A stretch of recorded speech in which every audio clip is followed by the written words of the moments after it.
All right, the letter M in 2-point perspective. Let's draw in our horizon line using the two farthest edges where the line met the edges as our vanishing point. Create your block for creating your letter M. That's going to determine how tall it is, how far back in space it goes. Create the left side by angling towards the left vanishing point. I'm going to say about there. And then create the right side by angling towards the right vanishing point. I'm going to say about there. So our block tells us how wide and tall it's going to be. Here's my hinge.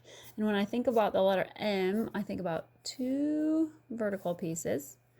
And then when I create that sort of V shape in the middle, I like to sort of plot the top and bottom of that V. The 2 corners, inside corners, are going to link up to create the top V portion, and then I'll have to move down to create the bottom V of that portion there. All right, here we go. 2 vertical pieces. There's the right side. Here's the left side. Those are done. I'm going to plot those 2 points. So way up here would be sort of a shallow V, and down here to be have more of an angle, something like this maybe. You can change it if you don't like the look. So the top, I'm gonna connect those to those corners. And then I need to create the bottom. I kind of keep mine parallel, but you don't have to. You can just make that look the way you want it to look. There we go. Those are done. Now I need to erase no Frankenstein letters. I want that to look solid. And that is not part of my letter, so I'm going to get rid of this. And I do want to keep this line here because it's the side of that. It's as if I'm looking over there.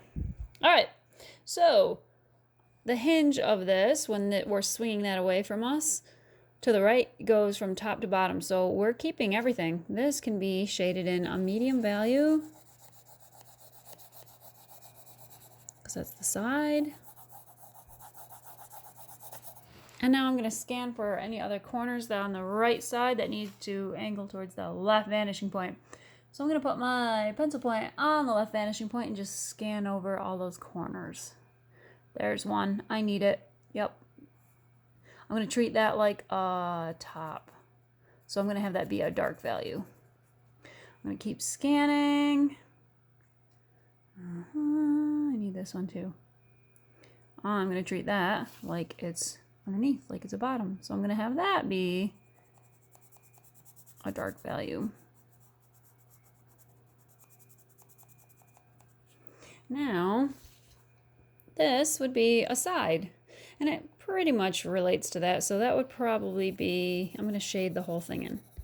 And then I'm going to make this a thin sliced M so you can see what would happen.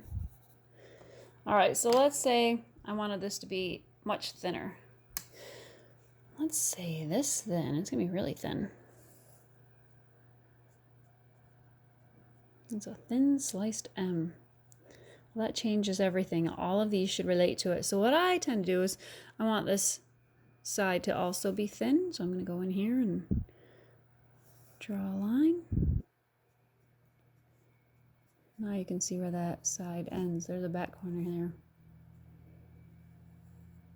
And these need to relate. So diagonals, all you do is match that diagonal up front, slide your ruler away so it relates.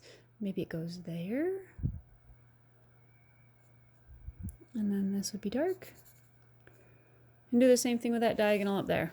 Match it, slide it away, maybe there. You're just seeing how far back in space that top is going. It's like you can see the back corners. And you'd erase away the rest of it and you'd have a thin slice letter M in 2-point perspective.